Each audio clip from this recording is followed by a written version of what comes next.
كان مفقود قدام المرمى، هذاك علاش ضيعنا الكم الهائل من الفرص.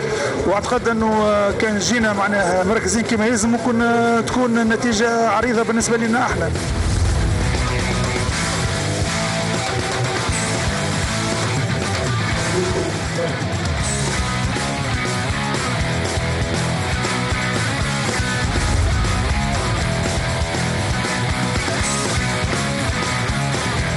لوزمون ظهر لي نظمنا مليح الفواياج بعد ماتش كاف استقعدنا في توزر وعملنا ريكيبيراسيون اليوم.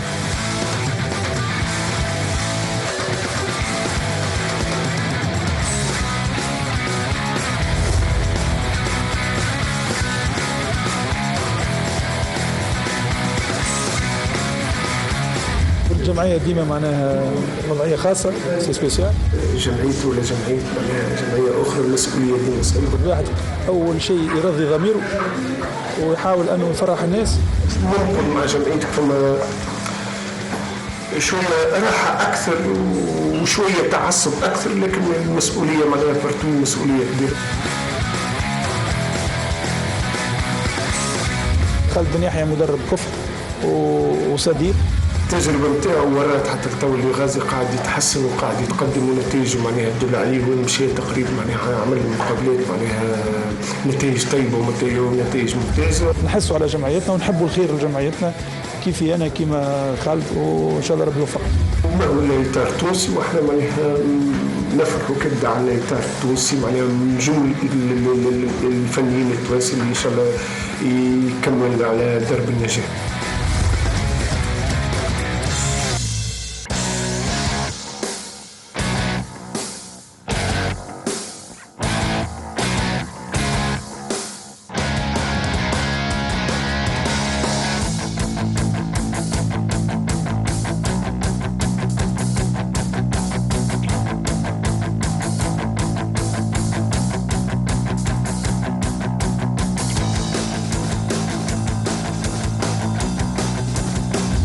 بريفيو معناها شفناه يلعب بالمباريات الأخيرة، شفنا أنه كيفاش طريقة لعبه خاصة معناها يعتمد على الأطراف. غازي عنده معناها اون بون اسيز معناها ديفونسيف وعنده لي في معناها سوربريز معناها اللي عنده لي زاتاكون تاعهم يستعملوا لي زابيل كروازي والباس اون بروفوندور. سورتو الملاعب اللي يعطي الباسات اون بروفوندور معناها ما خليتوش يدور لهم بالكره بالكل. كانت الرغبه واضحه من زوج فرق للفوز كيفنا احنا كيما الترجي الرياضي، لكن الفوز جاء للفريق اللي كان اكثر نجاعه. إذا كما ريتوا الكلاسيكو البطولة يعني خذيناه من زاوية الزوز مدربين. مجدي، زوز مدربين في كلاسيكو كذا أكيد عندهم الإضافة نتاعهم، ثم تحضير خاص بالنسبة للمباريات هذوما، وأنت عشت المباريات هذوما. شنو دور المدرب في مثل هذه المقابلات؟ سي نورمال يقرا المنافس كما يلزم، يشوف نقاط القوة نتاع في المباريات الأخيرة، يعني شنو هما نقاط القوة، يعني شنو نقاط الضعف نتاع المنافس، وين ينجم يعني يباغت المنافس. دونك ظاهرين معناتها زوز قارين بعضهم بالكدا، لكن نتصور لي خالد بن يحيى فاز في المباراة هذه. علاش؟ خاطر قرا مليح سي اس اس، شاف اللي قوة سي اس اس بطبيعة الحال ابار في الهجوم تاعها، لكن ديما صعود معلول باش يساند الهجوم براتيكمون معناتها يخلي مكان كبير يعني في الدفاع. شفنا لونتام دو ماتش كان الاسبيرونس معناتها العشرة دقائق الاولانيه الاسبيرونس ظهر لي على الشيره اليسار نتاع معلول، خلقت يمكن كذا فرص كانت نجم تكون في 10 دقائق الترجي ربح 3-0 يعني فهمت. دونك الاسبيرونس دخلت مليح في الماتش هذاك اللي قلت لك علاش خالد بن يحيى انتصر في المباراه هذه، قرا مليح السي اس اس.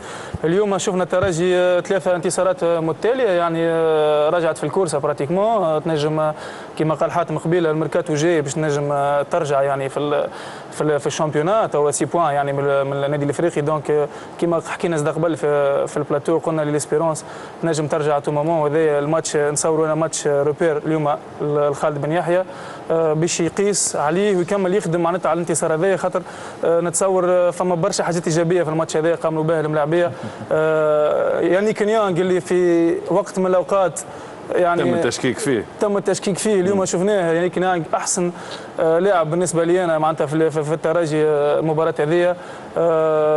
دونك منصور كيف واللي حكينا على الدور نتاعو احنا في الحصه استفرت يعني بطبيعه الحال قلنا راه مش هداف، مش هداف لكن حضر اكثر منه هداف. والتمرير هذه لاحمد العكاشي معناها تاع الهدف الاول اللي هو مرر تمريره الحاسمه بيسجل الهدف. دونك يعني قاعد يخدم، هذيك الحاجه الباهيه معناتها لعبت معاه ونعرفه قاعد يخدم، ونتصور يلزم يقعد في الترجي باش خاطر الترجي يستحقه معناها فهمت. دونك ماتش تعدى الحقيقه من احسن الماتشات في الجوله. والله المباراة أنا الحقيقة مع خالد بن يحيى توفق أكثر، لأنه قرأ نادي الصفاقسي بشكل جيد وعرف نقاط الضعف خاصة أنه صعود الأظهرة والعدم العودة معناها ما يرجعوش بشكل معناها ثم أخطاء معناها أخطاء تكتيكية واضحة معناها في النادي الصفاقسي. اليوم لاحظناهم أنه الظهير الأيسر والظهير الأيمن يطلع من غير ما يرجعوا. أول شرط معناها لصعود الظهير هو أنه قادر يكون باش يأمن الشيرة نتاعو معناها تطلع باش تسنطري ومن بعد لابد احنا نعرف ان الكونسيني ديما تطلع فيتيس ترجع فيتيس. لو نلاحظوا الاهداف اللي قبلهم النادي الصفاقسي ثم اخطاء تكتيكيه، ثم في الدفاع الحقيقه ثم اخطاء والله معناها ما نجمش معناها في نيفو كي من هدايا في نيفو معناها نحكيو على بطوله ولا اخطاء تصير كي من هدايا، خاصه لو نلاحظوا البونتو الاولاني اللي بتاع البونتو التعديل ما نحكيوش على ضربه جزاء اليوم بعدين حكم. انا في اعتقادي انها ماهيش ضربه جزاء بالنسبه للنادي الصفاقسي. لهنا الدربالي لا كان يوخرها شويه تتوخر شويه لهنا الدربالي معناها اليوم لهنا كان يقدم شويه قدمها شويه.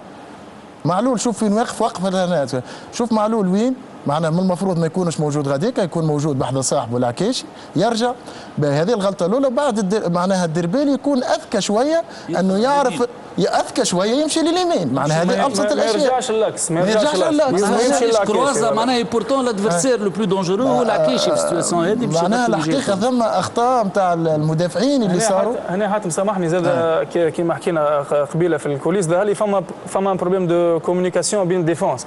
هنا هو كي رجع ظهر لي حتى معلول بعيد وموا كان ينجم يكلم يعني الدربالي يعني حتى كان هو بعيد يعني الغلطه من الاولانيه هي من معلول لكن في المباراه هذه الحقيقه قدم مباراه كبيره وعمل كل شيء. وهذه العكاشي كان في فورم، هذا ما نقصوش انه العكاشي كان في فورم المباراه، لكن ثم هنالك اخطاء معناها. اليوم هو الملاعب يلعب على الشيره اليسار للنادي الصفاقسي وهو بساقه اليسار معناها يكون باش يدخل الداخل باش يشوط. من المفروض انه الاريير جوش يكون لاهي بالاكستيريور معناها باش هو باش سنتر ويدخل البيفو باش يسكر على الفراب، وتكون العمل يكون معناها مشترك ما بين البيفو وما بين الاريير. لهنا هذا ما صار شفناه في قداش من مره يطلع ويدخل ودريبل وعمل اللي حب عليه. والجهه اليمين كيف معناها انا اعتقد وهذا ما هوش صدفه راهو اللي صار بالنسبه للترجي التونسي باش شفناه معناها سيطر انه الترجي قرا مليح ولعب على النقاط هذوما. ويمكن توجهنا في الصفاقسي بصراحه يعرف اللي نقطه قوه الترجي الرياضي وحكينا فيه قبل اللي هو يبني الهجومات نتاعو على نيانغ. اي بورتون شفنا نيانغ ربح لي دويل الكل براتيكمون لي دويل الكل ربحهم، منهم الكره هذه اللي جابت فيها هدف. النادي الصفاقسي بصراحه تكتيكيا ما عرفش يتعامل مع نقطه قوه الترجي الرياضي اللي هو اللاعب هذا. يعني كانوا ينجموا ياخذوها ساندويتش، كانوا ينجموا يغطيوا على بعضهم. كنا ديما نشوفوا نيانغ يربح للدويل وفي سيتواسيون كيما هذه يعني المدافع نتاع النادي الصفاقسي يمشي في الدويل وما ثماش حل تغطيه لا على اليمين لا على اليسار يعني ولا حتى لاعب قدامه، فما عرفوش يتعاملوا مع اللاعب هذا نيانغ اللي هو بصراحه كيمثل نقطه قوه الترجي. وانا اقولها صراحه الترجي كان مشي فرط في اللاعب هذا ممكن يندموا عليه خاطر لاعب قاعد عنده امكانيات كبيره لكن ما كانش التوظيف تاعو. من نقاط القوه كذلك في المباراه هذه للنادي الصفاقسي وكذلك للترجي التونسي وحوار اخر داخل مباراه النزل الثقيل هو بين زوز حراس دوليين بن شريفيه والجريتي. انيس وحسام.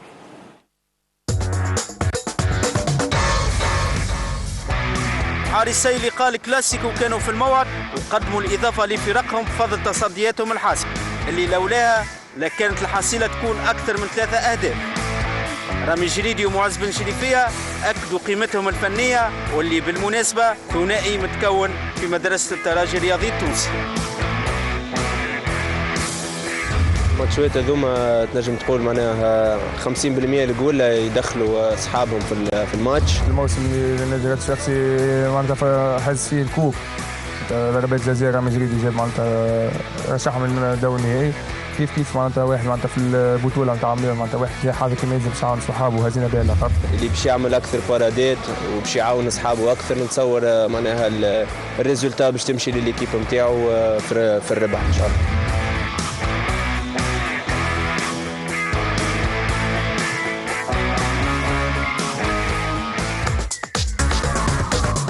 يعاونوا برشا الحراس في المباريات هذوما حاتم. واكيد يعني كي يبدا وراك حارس مرمى يكون عندك ثقه فيه يعطي للديفونس كونفيونس، خاصه كي ينحي لك كوره واثنين ويدخلك في الطرح، تلعب انت اليوم معنا زوج جمعيات كبار، فاكيد باش يكون هناك فرص. فالحارس اللي باش يعطي اكثر معناها ينحي اكثر ويكون فاعل اكثر في الوعد هو اللي يخلي الديفونس نتاعو ليكيب يرجعها في الطرح. وشفنا انا مثلا نادي راس فارسي بفضل رامي جريدي بعد جا البيلانتي ولات متقدمه، فهمت؟ وكيف كيف بعد ما ماركت اسبيرونس بن شريفيه نحى البونتو نحى البونتو بتاع بن يوسف. لهنا الحقيقه بن شريفيه ورامي اليوم في الترجي، بن شريفيه يمكن في الكاس ناسيونال يلعب اكثر معناها من رامي، كان فاعل. وفي النادي الصفاقسي كيف رامي جريدي الحقيقه اعطاه الاضافه من اللي توجه للنادي الصفاقسي، اعطاه اضافه كبيره. فهم لابور نتاع الحراس هذا اكيد انه سورتو انه لاحظنا سورتو كما كان يحكي حاتم الري الاخراني اللي عملوا معز بن شريفيه، واضح انه معز قاعد يدز في الجروب، قاعد يعاون، نحسوا انه روح الترجي جاي من روح معز، يعني نحسوا الجرينتا القلب اللي عنده كيف ممكن حتى رامي يعاون.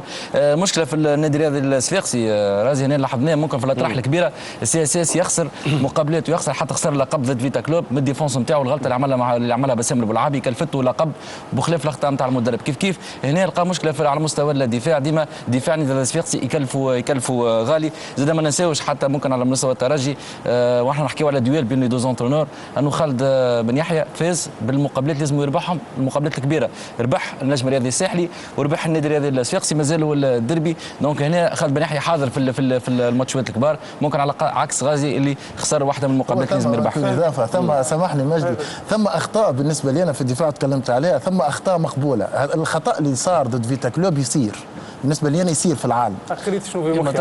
قريت في مخك كمل. لا والله انت والله انت اول ستاري كلامك لا هذاك شنو نقولوا اللي خلوا حاتم توا معناها لا يعني غلطه بلعابي بالنسبه لنا تصير في الكوره، يعني تعطي باس راتيل للجارديان يتماركا، يعني اللي يلوم عليه اللي فوت تكتيك نتاع الديفونس. صحيح اللي فوت تكتيك هم وثم معناها يمكن بالحقيقه في المباراه هذه محمد علي منصر معنا ما نعرفش شاطروني الراي ولا لا، معنا قدم مباراه كبيره برشا، عمل مباراه كبيره على الاخر، معنا لي باس نتاعو الفيزيون نتاعو في التيران الباس خاصه نتاع فخري بن يوسف كانت معناها نتاع ملاعبي عنده بالرغم بالاصابه اللي تعرض لها الملاعبي هذا والعوده نتاعو مش بالساهل راهو، اليوم كي نتكلموا عليه هو نتكلموا على يوسف المويهبي اللي هو بعد الاصابه نتاعو والعوده والتالق نتاعو يعطيك انه الاراده عند اللاعبين هذوما، نتمنى لهم التوفيق والنجاح. كنا نحكيو عليها احنا انا ومجدي، يعني في الوقت هذاك والسي اس اس خاسره ويلزمها تعدل والوقت قريب يوفى وتلقى ملاعبي يعطي باس بالقيمه الفنيه هذيك يعني معناها يلزم يكون ملاعبي اتاكون وعنده الى بوكو تالون باش ينجم يعطي كره كيما ذيك. واحنا حكينا عليه حتى كان ذكر مع المنتخب قلنا كي يبدا الشيخاوي مش في فورمه ما فيها باس يلعب محمد علي منصر، يعني اذا كان يخرج فهمني المره الاخرى ما لعب ماتش كامل وهو مش في فورمه ياسين الشيخاوي، تمنينا نشوفوا محمد علي منصر مع المنتخب. باخر تالق في المباراه ورجع للتهديف وسجل ثنائيه اللي هو احمد العكاشي، زوما لاحمد العكاشي.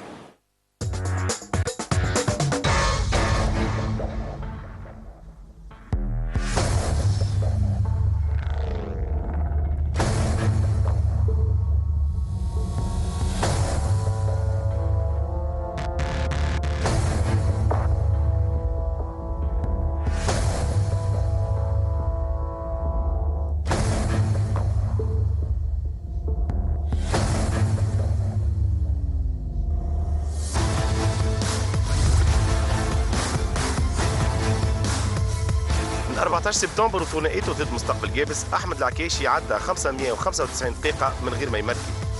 وضعيه قلقت برشا جمهور جمعيته، اما ظهر لي ما قلقتش الانترينور بتاعه.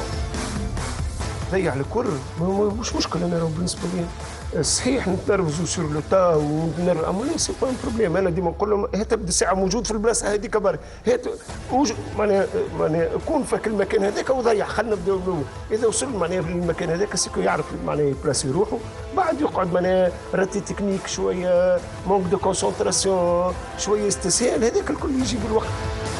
3 ايام قبل الكلاسيكو كونتر السي اس اس، احمد كان متاكد من انه الشبكه باش تتحل في رادس. دوري ماذا بيا نماركي كل ماتش، التوفيق مع عند ربي ان شاء الله تكون في المقابله نتاع صفاقس.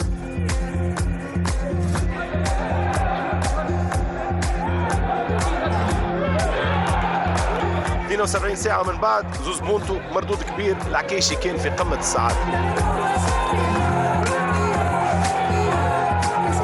حطيت في قلبي سيرتو فزت الجمعة ذي وجات رياكسيون الحمد لله معناها جات رياكسيون كونتر ايكيب كبيرة وكل شيء، توفيق من عند ربي. اليوم معناها كنت فرحت صحابي ووقت اللي يستحقوني سيرتو في الأوقات الصعيبة كنا خاسرين، إن شاء الله ديما هكا.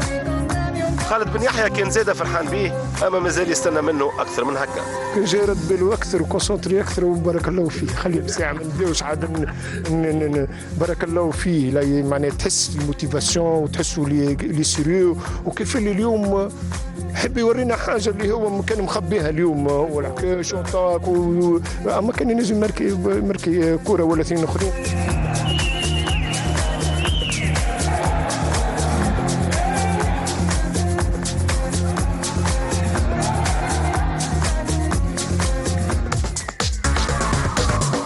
بن يحيى ديما ما يحبش يشكر برشا، ديما يسد فراه شويه، ما يحبش يشكر برشا. تغش شويه هو زاد على احمد العكاشي على خاطر الورقه الصفراء اللي خذاها بصفه مجانيه. عوايز ملاعبي كي نحى مريول ولوح وحركه تسمى هذه. نزع القميص تساوي الورقه الصفراء، ما فيهاش يعني اوتوماتيك. مي نتصور ديفولمون نتاع ملاعبي مع جمعيه كبيره تصير يعني ماهيش. وسورتو كي تشوفوا ما ماركاش عنده 4 جمعات. مفهومه رياكسيون مفهومه. لكن يلزم هذيك هي التركيز، يلزم السيطره على النفس، خاصه كي تلعب في جمعيه كبيره لازم ما يفو با سو بيرميتر. عمل غلطه العكاشي نحى المره الاولى في الاكسيون ذيك، في البونتو الثاني كان مشي نحي المريول، اصحابه على البنك قالوا يا عكاشي رجع المريول، كان مشي نحي ممكن نجم ياخذ نساء خمر نحي. يشوفوا له مريول سبيسيال اللي خايتول. عوده العكاشي نعرفش مجدي كيفاش ريت؟ احمد بيان سور معناتها ملاعبي عنده وزنه في الترجي، معناتها هجوميا قاعد يقدم في الاضافه، لكن الاربع جولات الاخيره يمكن ما ماركاش. هذاك علاش عمل رياكسيون هذه. ضيع برشا فرص، كان يضيع برشا فرص، ضيع ماتش ليتوال، ضيع زاد برشا فرص. دونك ظهر لي فما برشا انتقادات الاسابيع الاخيره لاحمد العكاشي. هذاك علاش معناتها بريسيون كبيره عليه خليته يعني كي يسجل هدف معناتها ما عرفش يروح شنو يعمل. دونك انا نعرفه مليح ولعبت معاه في الترازي، يعني تفل باهي معناتها مش رياكسيون ما تدلش على حد شيء، يمكن خاطر عنده برشا وما ماركاش وحب يحتفل. هو اللي تجنب الورقه الصفراء معناها. بيان سور الورقه الصفراء نجم ما يلعبش الماتش اللي بعده والترجي واللي ضر يعني. مكلف له في بعض الاحيان. حاجه اخرى اللي اللاعب الوحيد تقريبا لعب في المراكز تاع الهجوم الكل في الترجي. كل مدرب وين يلعب في اون بوينت، لعب قلب هجوم، ومن بعد لعب في الكولوار اليسار يعني واحد، ولعب في الكولوار توا يلعب في الكولوار اليمين، وشاك فوا معناها يتاقلم مع الوضعيه. شنو معك؟ نشوفوا شويه مباراه الترجي في باش نركزوا المره هذه على الكره الثانيه، الكرات الثانيه واهميه الكرات الثانيه في المباريات. شوفوا هنا الهجمه للترجي الرياضي كره عاليه طويله، من المفروض اللاعبين اللي وقت اللي تجي كره طويله الكرات هذه يعني الزون اللي سطرناها احنا الصفراء هذيك شوري هي اهم زون. علاش؟ لانه الكره اللي باش ياخذها المدافع باش تطيح جينيرالمون في الزون هذيك. دونك اللي باش ياخذ الكره اذا كان مهاجم باش ياخذ الكره لاعبي الترجي باش تكون هجمه سريعه وقريبه، واذا كان باش ياخذها المدافعين يعني لاعبي الوسط ولا الارتكاز في الحاله هذه نتاع النادي الصفاقسي باش تكون هجمه مرتده يعني ولا هجمه سريعه للنادي الصفاقسي. اللي باش يربح الكره الثانيه باش يتحدد مصير الهجمه اللي من بعدها. سي تري امبورتون يعني هنا اللي فاز في الثنائيه هذه وتحصل على الكره الثانيه هما لاعبين النادي الصفاقسي، وكما كنا نحكيو من هنا يبوف ديكلونشي اون كونتر اتاك فهمتني رابيد، وهذه نقاط قوه النادي الصفاقسي. ولو انه نحكيو من بعد على بن يوسف فخر الدين بن يوسف وتوظيفه، مشات كره معناها شوفوا الكره الدويل اللي خسرته الترجي الرياضي في الهجوم، الدوزيام بال ربحتها سي اس اس، وشوف معناها في ظرف يمكن زوز ولا 3 ثواني ولات هجمه سريعه للنادي الصفاقسي. شوف التمركز تاع المدافعين نتاع الترجي الرياضي ماهوش صحيح لانهم ما همش اليني فهمتني. فخر الدين بن يوسف اللي هنا عمل تقريبا 45 متر يعني سبرينت كبير برشا، وحسيناه شويه ايموسي وقت اللي خلط منطقه 18 متر يعني. انا نشوف خاطر قاريها الهجمه. قوه منصر في التمريره ممتاز يعني صحيح. علاش حبيت نحكي سامحني بربي حاجه واحده حات على علاش ما كملش الهجمه بالقدام فخر الدين بن يوسف. علاش انا نحس انه فخر الدين بن يوسف عنده ادوار دفاعيه كبيره خلته يفقد شويه من لياقته البدنيه في الادوار الدفاعيه، يرجع في الكولوار باش يسكر يعني الكولوار نتاعو، وفي الاخر ما يلقاهش الفريق نتاعو، هو ما يلقاش الفريشور باش ينجم يكمل فهمتي لاكسيون في احسن حالاته. هنا الدفاع نتاع الترجي الرياضي كنا نحكيو عليه ماهوش اليني بالقدام، المفروض مدافعين يوخروا شويه، ديما في الكره الطويله لازم تبعد شويه على المدافع، ديما نقولوها ونعاودوها كي تبدا ثم كره طويله الماركاج يكون ماهوش سيري، يكون ماركاج بعيد معناها تبعد على المهاجم. وهنا نشوفوا كيفاش نكملوا الهجمه، مشيوها الهجمه ونشوفوا كيفاش بالرغم اللي هرب، وهنا الناس كل كانت تتصور اللي باش يسجل، لكن ما لقاش الراحه الكامله، ما لقاش زي مدافع سكر على روحه شويه، سكر على روحه زاد وضاعت الفرصه. اللقطه الاخيره لقطه اخرى تم شويه عواز، هذه اللقطه هذه هي شوفوا ركنيه. انا نحب نركز كما قلنا على الكره الثانيه، في الكره الثابته الكره الثانيه مهمه برشا. هنا ثم كان لاعب من نادي صفاقسي اظن منصر اللي موجود اللي عليه السبوت، يعني منصر قاعد ينتظر في الكره الثانيه، تو اي كره باش تطيح معنا النادي الصفاقسي باش ياخذها منصر. حاجه اخرى اللاعب اللي باش يرتقيه، هو احنا ديما نقولوا اللاعب الطويل نحطوه في المكان هذاك، كنتذكر في الحصه الفارطه النادي الصفاقسي حتى هنا فخر الدين بن يوسف تو نشوفوا الركنيه كي تبدا قصيره ديما مخطره على الفريق. علاش خاطر ديما سابلو ديكلونشي اون كونتر اتاك، مشيوها الهجمه. فخر الدين بن يوسف اللي فك الكره وعاد عند شكون جات عند اللاعب اللي كنا نحكيو الدوزيام بال. وشوفوا هنا انطلاق النادي الصفاقسي للهجوم في هجمه مرتده يعني ممتازه جدا بالنسبه للنادي الصفاقسي. اللاعب هذا حطيته انا بالفيرتويل، من المفروض المدافع نتاع الترجي الرياضي وهذا اللي زابيسي نتاع البلاسمون في الديفونس يكون امام المهاجم مش من قدامه باش ما ينجمش المهاجم هذاك يبني كونتر اتاك. نحيوه توا الفيرتويل هذاك نشوفوا كي تخلي انت راتاكون قدامك شنو ينجم المشاكل اللي يعملها لك. شفنا اللاعب هذاك سيفري هو إليميني من غادي، لكن خدم خدمه كامله نتاع الكونتر اتاك. هنا الحكم تو سي عواز من بعد يقول لنا فهمني التمركز نتاعو اظن سي عواز كان غلط، لانه هنا قلب يعني الهجمه كانت من هنا والهدف كان ممكن يكون من هنا، تقلبت الكره يعني من وهنا الباس زاد حكينا على منصر، الباس هذه زاد ليتري معناها باس ذكيه برشا وممتازه، وشاف فيزيون جو كبيره واعطاها للاعب العكاش يشوفوه كيفاش مسيب. ونعرفوا كي نخرجوا في كونتر اتاك كما خرج سي اس اس الاكيليبر يضيع، البلوك يتكسر. وحتى علي معلول حاتم حكينا عليه، علي معلول كان موجود تقريبا في وسط الميدان يعني في السنتر كان موجود، تمركز كله معناها ضاع نتاع النادي الصفاقسي. كي تطلع ليكيب معناها الكره معناها كونتر اتاك هكا ولا معناها لازم كي يطلعوا ما يهمش باش يكون موجود، اما لازم يطلعوا منظمين، لازم يطلعوا على الاقل ثلاثه، لازم تعرف لهنا ثم اشكال معناها فني تكتيكي معناها واضح، لهنا ما تنجمش تحكي لي نطلعوا كيما يجي معنا طيش كوره واطلع كيما يجي، معنا كل واحد يجري في التيران، معنا يا اخي ما هو عندنا قواعد نلعبوا بهم ولا معنا من المفروض انه واحد يمشي اليسار، واحد يمشي اليمين، واحد يطلع في الوسط. لهنا فهمت معناها ما يهمنيش انا خلو تقول لي معلول انا اطلع مع الطالعين مش مشكل، مفيد واحد ياخذ لي البلاصه اليسار، شير اليسار ما يقلقش. لهنا خاطر ما طلعش على اليسار خاطر كانت ركنيه والتمركز تاعو ما كانش في تقول لي ليسبيرونس ثم عندهم كوفرتور، ثم واحد التالي عامل كوفرتور، ثم زوز ثلاثه، ثم واحد اخر التالي، دونك معناها حتى في العمق ثم ضربت الكره في الاربيتر اوكي داخل الاربيتر داخل في اللعبه معناها ما يخلق داخل في اللعبه. عويز انت معنا سامحني رازي دقيقه في المدافعين تاع في تونس يعني بصفه عامه فما نقطه مهمه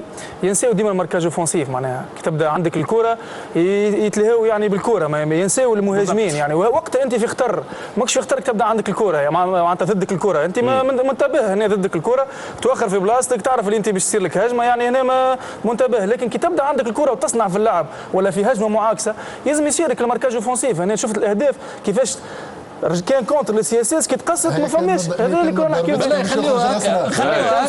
خليوا الصوره تتعدى هيك. لا كان ترجع الصوره حبيت نشاركوا معنا سي عواز معنا لا مش هذه الصوره قبل ما يشوتها والحكم كيفاش راه التمركز تاع الحكم شويه مشيوها توا وتاثير العمليه هذه على مازال ما كانش على انت هنا في الصوره معناها الحكم الكره وراها يعني. شوف ريغل جينيرال في البلاسمون احنا خاصه المشكله اللي تو قاعدين نصلحوا فيها هي البلاسمون والترافاي مونتال. البلاسمون تعرف كيف انت عندك ديفونس بلات كيفاش تقف كيف كان يحكي حاتم، الاربيتر عنده لي زابيسي كيفاش يقف. اول حاجه ما تكون سابق الكره، نعرف اللي في الكونتر حتى كي باش تسبق الكره يلزم تكون الكره ديما على يمينك بينك وبين المساعد الاقرب للقطه هيك، يعني تحل الماكسيموم لهنا. صحيح تصير على ماتش كامل تصير حاجه كيف هكايا بون الكاليتي دو باس تقول لي ولا حاجه، مي موقع الحكم ما كانش يكون في الجانب هيك، لكن هو يقعد ديما داخل في اللعبه اللي شكون يقول تضرب في الحكم لو رجعها ملاعب واحد اخر ما تمركتش وجبد اكثر على اليسار معناها الحكم نورمالمون البلاسمون نتاعو الباساج نتاع سونتر يتعداه سي ان باساج بريسك انتردي لازم تتعداه فيسع وبيان تحل هنا باش تتعدى اكوتي دورون سونترال مش على الاقل بور نو جيني با لي جوور. انت ديما تكون اللعبه مسيطره على اللعبه دون التداخل في اللعب. صحيح. من بعد باش نحكيو على تجربه معناها جبناك انت الليله بحثنا اكثر باش نحكيو على تجربه التحكيم بخمسه هذه جديده اللي تعاملت في كلاسيكو العاصمه بين العاصمه كلاسيكو الجوله بين ترجي ونادي صفاقسي وكذلك في ديربي جابس بين الملعب والمستقبل. تجربه جديده مش نقيموها شويه من بعد خاطر ثم زاد البارح ثم شويه احتجاجات في مباراه الترجي والنادي الرياضي الصفاقسي. كذلك ثم لاعب اخر اللي كنا ننتظروا منه الكثير في المباراه لكن في الاخر المدرب خير انه يخليها على البنك وكلام كبير عليه فرجاني ساسي. طبعا ربما بوادر لا ذراع ولا ازمه بينه وبين المدرب او بينه وبين اداره النادي الصفاقسي الى غير ذلك. الفرجاني ساسي والميركاتو نتفرجوا. مع اقتراب الميركاتو عيون الوكلاء ومديري الانتدابات الأندية الأوروبية تتحرك في ملاعبنا وكانت حاضرة في مباراة الكلاسيكو من خلال وكيل أعمال فرجاني ساسي وبن يوسف. Je peux vous parler de qu'un seul joueur, c'est Fakhreddine Ben Youssef. On est en négociation avec un club français et pour le moment rien n'est officiel donc je peux rien vous dire. Entre autres, mais il n'y a pas que ce club-là, donc pour le moment je ne peux rien vous dire d'officiel ou de concret, il n'y a pas vraiment de quelque chose de signé. فرجاني ساسي اللي كثر عليه الحديث حول تحوله لتجربة احترافية بالخارج أدت إلى جلوسه على بنك الاحتياط وحسب مدربه أنه كثرة العروض أثرت على تحضيره الذهني. المستوى تراجع وفقد نوعا ما التركيز نتاعو، هذا طبيعي، لاعب صغير السن ولاعب معناه يطمح باش يكون يخرج كلاعب محترف. وقت اللاعب ينزل مستواه وما يكونش في مستواه المعهود وفي القيمه اللي نعرفوها عليه اكيد باش يخلي بلاصه لغيره. نحس روحي قاعد تناسليه ونحس روحي حاضر بعد نلقى روحي معناها على الاحتياط وما ندخلش معناها حاجه غريبه شويه، ما نتصورش معناها شويه تكتيك. وتوكا هو اللي يعرف ايش يصلح به، هو يعرف يعمل وما يعملش، نحن نحترموا الراي نتاعو. فهل هي بدايه الازمه بين نجم السياساس وفريق عاصمه الجنوب؟ هل هي بداية أزمة ولا إيه حتى؟ بالنسبه ازمه ما نجمش نحكيو على اختيار تكتيكي بويسك الملاعب عنده معناها ما حبش يعاود ما حبش او مازال ما عاودش معناها خلينا نقولوا مش ما حبش ما عاودش كونتراتو. لهنا نحكيو على ملاعبي معناها في جانفي نجم يصح ليبر، احنا ما نحكيوش على ملاعبي اليوم مثلا مازالوا عاملين كونترا وحطوا على الماء معناها تنجم الاداره تكون عندها دور زاده. اذا ينجم هو تراجع مستواه هذا اكيد معنا الا مع المنتخب في الجولات الاخيره انه تراجع مستواه ويمكن هذا وهذا حاجه عاديه معناها كي نحكيو انه عروض ويحب يخرج بالطبيعه من حاجه عاديه الملاعب انه تصير له يبدا يخمم على العروض وين باش يمشي وكذا، هذا ينقص من العطاء نتاع الملاعبي. لكن اليوم اذا نجاو اذا ملاعبي في جانفي ليبر وما يعاودش وانا نشوف انه نادي الصفاقسي متاخر حل معناها نقاش في العقد نتاعو مع فرجاني المفروض من اول الموسم تعاود يلزم يعاود من اول موسم من قبل ما يبدا الموسم تاع سنه من المفروض ان نادي الصفاقسي يعاود لانه قاعد متاخر. اليوم يدخل لك الانديه الكل اليوم تدخل لك وتعطيه عروض وهو لاعب يقدم في اداء ممتاز معنا في الفتره الماضيه، فاكيد النادي الصفاقسي يصبح غير قادر خاصه نعرفوا انديه خاصه الانديه العاصمه قادر انه باش تخلص معناها اجور عاليه. اليوم المدرب ينجم تكون كايتار فني وكذا يقول لك انا موجود عندي ملاعبيه باش نعمل عليهم في المستقبل. اليوم ينجم فرجاني ساسي من هنا في اخر جويليا باش يكون ما عادش لاعب في النادي الصفاقسي. نحكي لك في حاجه انت تنجم تصير ما عنديش اخبار معناها تكون معناها صحيحه ويكون للمدرب مهما كان يكون عنده الحق لانه باش يلعب ملاعبي باش يكون متواجد في الفريق. المباراة هذه بربي حاتم يعني انت تعرف اللي ثم مبعوثين جايين باش يشوفوا اللاعب هذايا وهم موجودين في الجرادان. ما تتوقعش وانه اللاعب هذايا كان نشاركوا باش يعدي لي ماتش كبير في مباراة كبيرة في مباراة مهمة ما نقولوش مصيرية. شوف يعني واحد يتوقع وانه باش يعطي مباراة كبيرة ماهوش باش يتغير على مباراة ما لعبهاش، ما هوش باش تغير رأي نادي على لاعب تبعه على طيلة موسم او موسمين عنده كوب دافريك. معناها نفس النادي لا مش بالنسبه للمبعوثين، مانيش نحكي بالنسبه للنادي الصفاقسي ما كانش يستفاد من العطاء نتاع اللاعب هذا والرندمون نتاعو في المباراه هذه. يمكن عندي شويه انه حسب معناها الاخبار انه الملاعب في المباريات الاخيره انه الاطار الفني غير راضي على الاداء اللاعب هذايا. لكن هل الملاعب قادر باش يعطي الاضافه؟ قطعا اكيد ما عندناش شك في هذا، انه الملاعب عنده امكانيات حتى يكون موش في فورما ينجم في مباراه الترجي يجيك في فورما ويعطيك اضافه، هذا ما عندناش شك فيه. حاتم كان ما جاش فاند كونترا ما يصيرش هذا الكل. صحيح وقلت لك انا فاند كونترا حتى مردوده باش يقل باش يقعد يلعب معناتها هذه حاجه حتى في اوروبا نعطيك في اوروبا في الكيبات الكبيره كي يبدا فاند كونترا وما يعاودش راهو يصير له نفس الاشكال هذا، نفس الاشكال ما عادش يشاركوه الا الملاعب فخر الدين بيزوز يلعب على خاطر ينجم يجيب فلوس للنادي الصفاقسي فكذا الروج كنشوف البنك نتاع سي اس اس موجود كمون وسط ميدان دفاعي. اي ما كمان ما سوليسيتي مطلوب كان ينجم يقول كذا كيما هكا نفس السبب يقول كذا مش مركز مش حاضر ما نعولش عليه. كنشوف البنك تاع سي اس اس في كمون وسط ميدان دفاعي في الخنيسي. سامحني شكون خلى فرجاني ساسي مش مركز؟ لا هذا هو الحديث اللي خرج عليه معناتها هذا هو الحديث. معليش نحب نقول على فرجاني ساسي وقت اللي ما يلعبش في مقابلات كبيره مقابلات النادي الافريقي غاب فرجاني ساسي لانه عنده الانذار الثالث وقتها، وغاب ابراهيم ماندونغ لانه جا مؤخر. سي اس اس تقلقت وعملت تعادل وقتها في صفاقس مع النادي الافريقي كيف غاب اليوم في لقاء الترجي وخسر النادي الصفاقسي. في الحالات الكل انا نقول غياب الملاعب هذا تحب ولا تكره فرجاني ساسي يبقى واحد من احسن اللاعبيه واللي يرتكز عليهم لاعب السي اس اس، دونك يغيب اليوم ياثر برشا. نحكي على النادي الصفاقسي وعلى مستوى الاداء والنتائج تاع النادي الصفاقسي غيابه مؤثر. نقول السي اس اس خاصه الوقت اللي ما لعبش فرجاني ساسي، ونتصور انه المشكله انترن كان نجموا يحلوها وانه يستغلوه في مقابله الترجي لانه كان يعاون برشا. راهو ديما تحكي راهو انسان باش يعاود معاك ولا مش يعاود معاك. راهي زاد النادي الصفاقسي يخمم في مصلحه اي فريق نجم يحكي معاه راهو ينجموا يكلموه مازالت سيزون. خلينا نحكيو من ناحيه معناها نحكيو احتراف ما نحكيوش بالعاطفه. الملاعب اكيد انه ملاعب يعطي الاضافه. نحكيو احنا اليوم في بطوله محترفه، الملاعب اليوم في جانفي ينجم يصح في اي فريق وما عاودش كونتراتو ينجم النادي يقول لك انا ما عادش نلعب ومهما كان فهمت. ما نحطوش على البنك حتى هذا تصير هذه حاتم تصير ما تحطوش على البنك خاطر اذا كان حطوا على البنك معناها قادر باش تشاركوا في اي لعبه. ماجي تصير ولا ما تصيرش؟ انا حتى كانت تصير نصورها انا مع بحكم كوني موجود وصارت لي